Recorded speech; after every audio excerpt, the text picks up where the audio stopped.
Welcome back to my channel Tandra লাইফস্টাইলে আপনাদের সকলকে জানাই স্বাগত। আগের ব্লগে আপনারা দেখেছিলেন বর চলে এসেছে। এখানে ছাদনাতলায় বর বসে আছে, বসানো হয়েছে। আমাদের যেরকম বরাসন করা হয়, এদের এখানে বরাসন বলে কিছু হয় না। তো এখানে মেয়ের মামা যে আছে সে সম্প্রদান করবে। তো ওদের নাকি শুনেছি যে মামারা সম্প্রদান করে, তো মামা এখানে সম্প্রদান করবে। তো মামাদের যে যে রিচুয়ালসগুলো হয়, গুরুবরণ, জামাই বরণ, সেগুলো সব করে নিচ্ছে মামা এখানে। প্রথমেই যে একটা শিলামূর্তি দেখলেন, সেটা নারায়ণ শিলামূর্তি। মনসা আর নারায়ণকে রেখে এখানে বিয়েটা হচ্ছে। তো আমাদের যেরকম কনেকে জামাইবাবুরা পিঁড়িতে ধরে নিয়ে আসে, এখানে সেরকম কোলে করে তুলে নিয়ে আসে। আমাদের যেমন পিঁড়িতে 7 বার ঘোরায়, সেরকম ওদের সরলতলার 7 বার ঘুরতে হবে কনেকে। কনে দিদা এখানে কনেকে ধরে ধরে নিয়ে যাচ্ছে, 7 বার সরলতলা ঘোরাচ্ছে। তারপর পান পাতা সরিয়ে শুভদৃষ্টি হবে।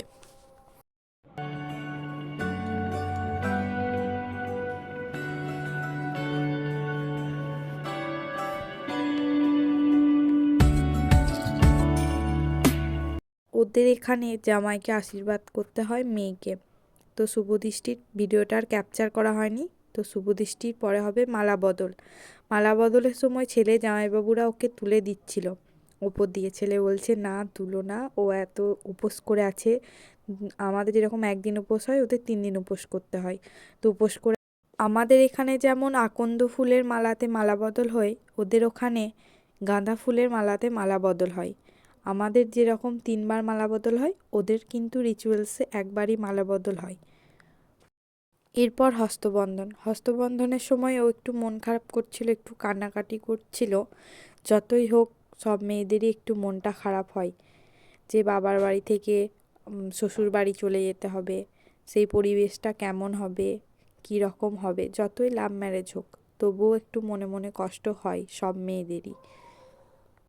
তো হস্তবন্ধনের পর এখানে মামা আশীর্বাদ করে নেবে। তারপর বাকি বিয়ে কালকে হবে, আবার বিকালে।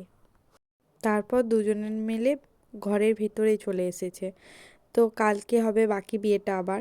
এখন যে রিচুয়ালসগুলো আছে সেগুলো ওরা করে নিচ্ছে।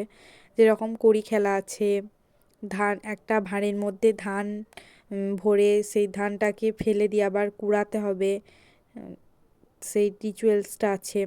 তো ওদের যে যে রিচুয়ালসগুলো আছে সেগুলো করে নিচ্ছে ওরা। তো এই রিচুয়ালসগুলো খুবই ভালো লেগেছে দেখে, একটু নতুনত্ব রিচুয়ালস। এই রিচুয়ালসগুলো সাধারণত আমরা টিভিতে দেখতে পাই কিছু কিছু। তো খুব ভালো লেগেছে আমাদের এই রিচুয়ালসগুলো। এই ধানগুলো ভরতে হচ্ছে ঘরটা আবার আস্তে করে লাগাতে হচ্ছে যাতে শব্দ না হয় ঘরটাতে। এই রিচুয়ালসগুলো 3 বার করে হচ্ছিল। তো বর 3 বার করছিল, মেয়ে 3 বার করছিল।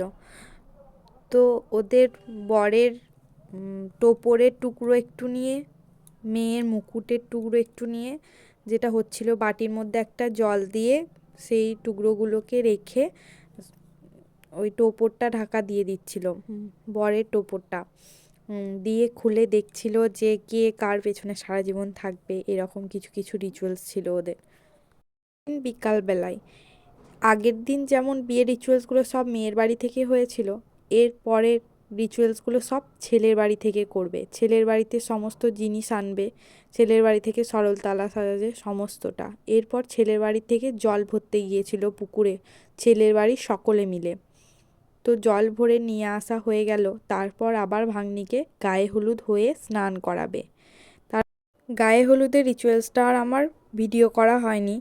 তো এখানে স্নান টান করে বরের বাড়ির লোকরা ভাগ্নিকে সাজিয়ে গুছিয়ে নিয়ে চলে এসেছে সরলতলায়। বর আর ভাগ্নি বসে পড়েছে। তো এখানে সরলতলা সাজানো হয়েছে, ওরা সাজিয়েছে। একটা পুকুরের মতো কেটেছিল, তার পাশে 14টা পান দিয়েছিল, সুপারি দিয়েছিল। ওদের আলপনা হিসেবে আবির ব্যবহার করা হয়। তো সরলতলাতে আবির ব্যবহার করেছিল। কলা গাছের ধারে ধারেই আবার বাঁশ গাছের কঞ্চি পুঁতে দিয়েছিল।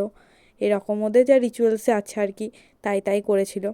ওদের বিয়েতে হোম হয়, তো এখানে ব্রাহ্মণ মশাই হোমের যা সরঞ্জাম লাগে সব সাজিয়ে নিচ্ছিল একে একে ধীরে ধীরে। আমাদের যেমন কুসুমডিঙে হয় সেরকমই এদেরও একটা রিচুয়ালস। আমাদের বিয়ের পরে হয়, সিঁদুরদানের পরে হয়, এটা ওদের সিঁদুরদানের আগে হয়।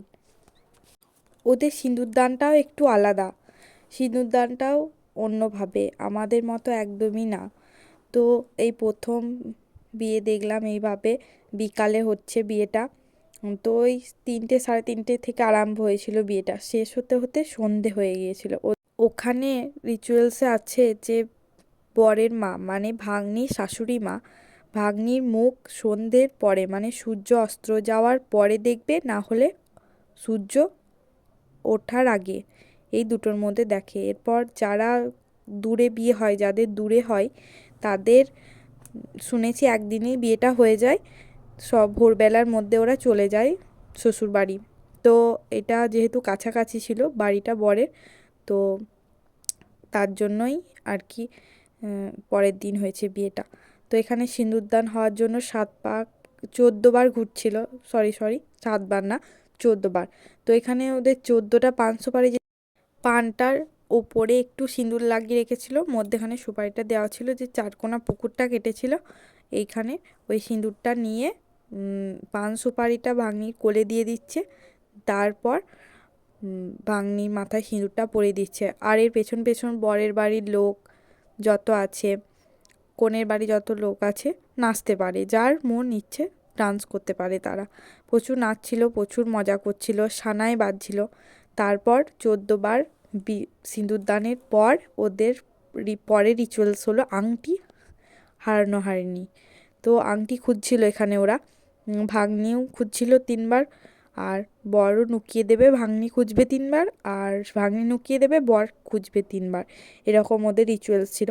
খুব সুন্দর রিচুয়ালসগুলো, একটু নতুনত্ব, ভালো লেগেছে খুবই। তো এখানে এইটা হয়ে যাওয়ার পর হাতে যে কাদাগুলো লেগেছে ওদের হাতে, সেগুলো বরের ভাই ধুয়ে দিয়েছিল ঘটি নিয়ে। ওখানে ওই মানে ধোয়ার জন্য পয়সা নেবে আর কি, বৌদিকে যেহেতু হাতে জল দিচ্ছে, তো বরের ভাই বলছিল যে আমার এত টাকা লাগবে।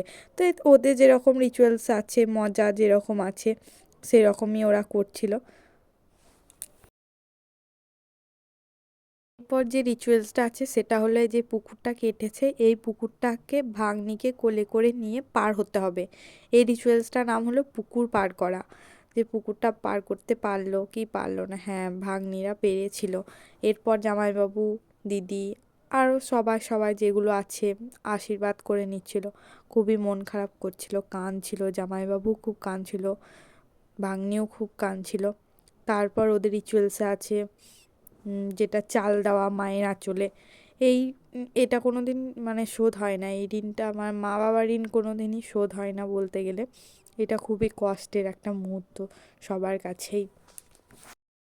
রিচুয়ালসটা 3 বার করতে হয়, তারপর ভাগ্নি শ্বশুর বাড়িতে চলে গেল। তারপরে আমরা রিসেপশনে রাতে গিয়েছিলাম, খুব সুন্দর লাগছিল, ভাগ্নিকে খুব সুন্দর সাজানো হয়েছিল। তো আজকের ব্লগটা এখানেই শেষ করছি। যদি ভালো লেগে থাকে লাইক কমেন্ট শেয়ার করে দেবেন, চ্যানেলে নতুন হয়ে থাকলে চ্যানেলটি সাবস্ক্রাইব করে দেবেন।